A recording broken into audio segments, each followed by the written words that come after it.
ఓం నమో భగవతే వాసుదేవాయ. వైశాఖ మహాపురాణం 15వ అధ్యాయం.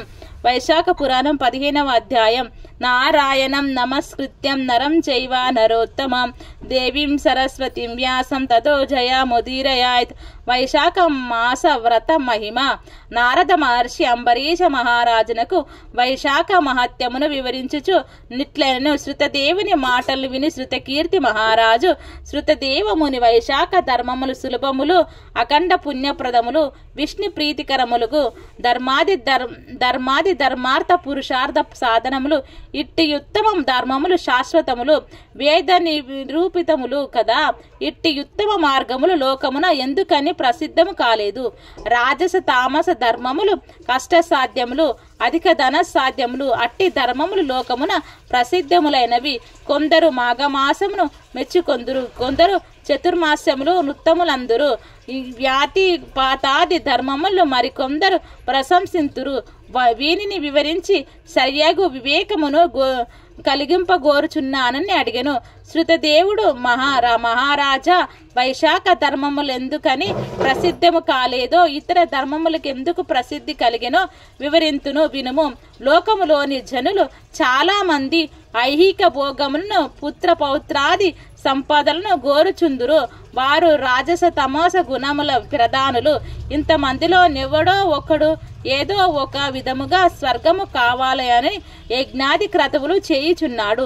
ఆ యజ్ఞాది క్రియలు కష్టసాధ్యములైనను స్వర్గ వ్యామోహంతో వానిని అధిక కష్టంతో చేయగోరుచున్నాడు. కాని ఒకడును మోక్షమునకై ప్రయత్నించుట లేదు. చాలా మంది జనులు క్షుద్ర ప్రయోజనములకై ఆశపడి అధిక కర్మలు చేయుచు కామ్య సాధనకై యత్నించుచున్నారు. కావున రాజస తమస ధర్మములు లోకమున ప్రసిద్ధములైనవి. విష్ణు ప్రీతికరములకు సాత్విక ధర్మములు ప్రసిద్ధములు కాలేదు.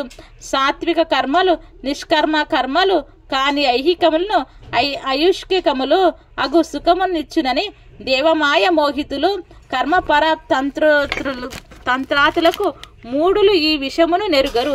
ఆధిపత్యం ఉన్నత పదవి సిద్ధించునుచో వాని మనోరథములన్నీ తీరినవని కొనుకొందురు.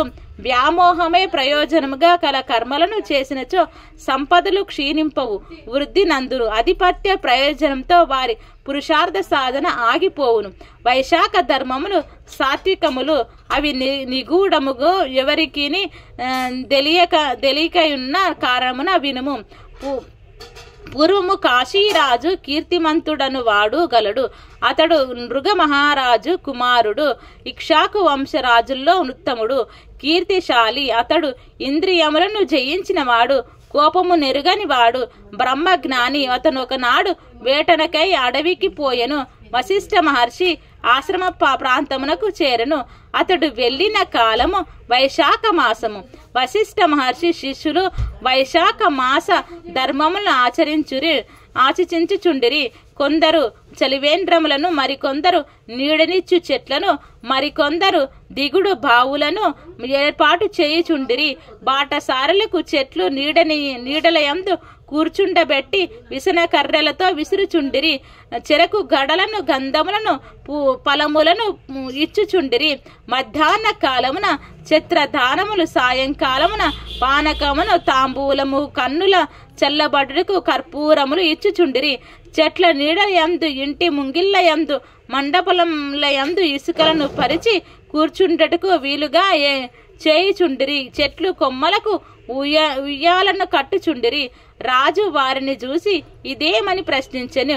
వారును వైశాఖ మాసమున చేయవలసిన ధర్మములివి, మానవునకు సర్వ పురుషార్థములను కలిగించును.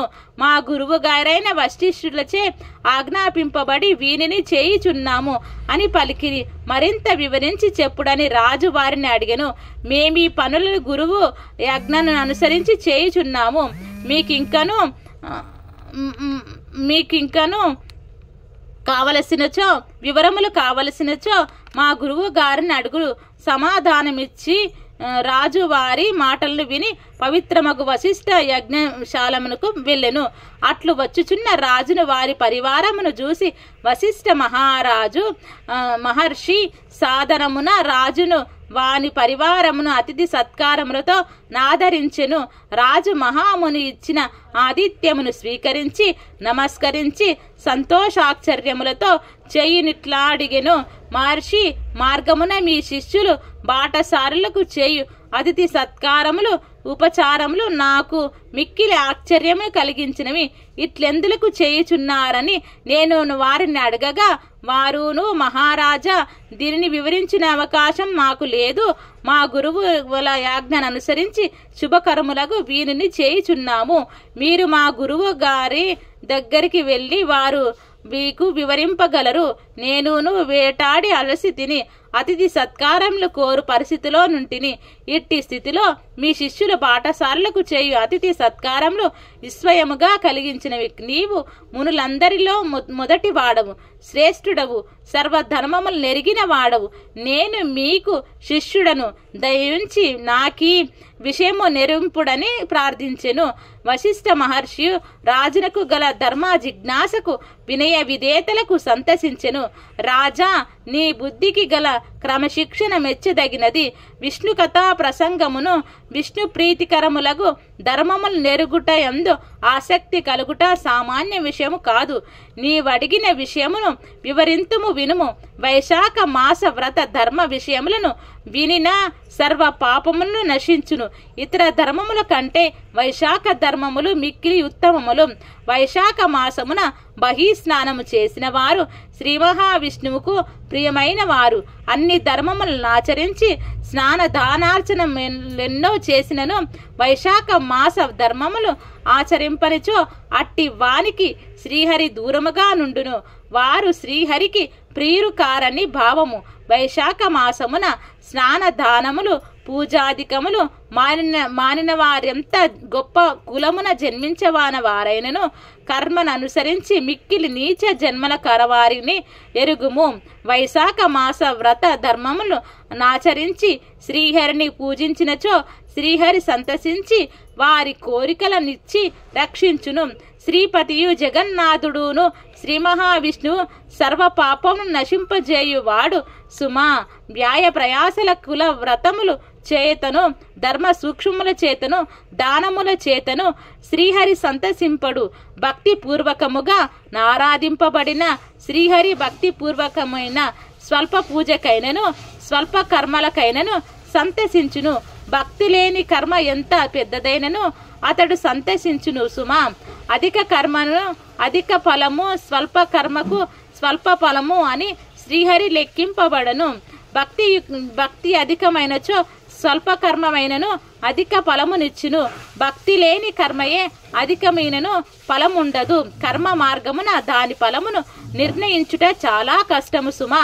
వైశాఖ మాస వ్రత ధర్మములు స్వల్పములైన వ్యయ ప్రయాసలు చేయబడిన భక్తి పూర్ణములైనచో శ్రీహరికి మిక్కిలి సంతోషమును కలిగించును. కావున రాజా, నీవును వైశాఖ మాస ధర్మములను ఎక్కువ తక్కువ నాలోచింపక భక్తి పూర్వకముగా ఆచరింపుము.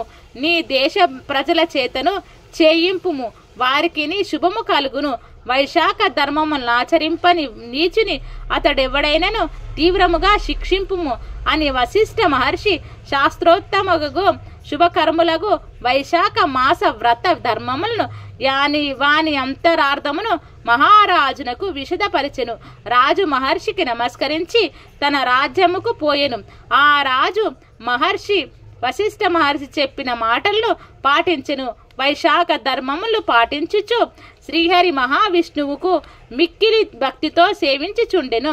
ఏనుగుపై బేరీ వాయిద్యము నుంచి దారిని మ్రోగించి భటులచే గ్రామమున ప్రజలారా వినుడు. 8 సంవత్సరాల వయసు దాటిన వారు 80 సంవత్సరాల లోపు వారు ప్రాతకాలమున స్నానము చేసి వైశాఖ మాస వ్రత ధర్మమును ఆచరింపవలెను. అట్లా ఆచరింపని వానిని దండించి వధింతును లేదా దేశము నుండి బహిష్కరింతునని చాటించెను. వైశాఖ వ్రతం ఆచరింపని వారు తండ్రి అయినను పుత్రుడైనను భార్య అయినను ఆత్మబంధువైనను తీవ్ర దండన కర్మలేయనియో ప్రకటించెను. వైశాఖ మాస ప్రాతకాల స్నానం చేసి సద్బ్రాహ్మణులకు జలము మున్నగు వారిని యథాశక్తిగా దానం చేయవలెను. చలివేంద్రములు మున్నగు వాని నేర్పాటు చేయవలెను అని వైశాఖ ధర్మములు పాటింపని వానికి తెలిసి కొనుటకై ధర్మవక్తకు నియమించరు.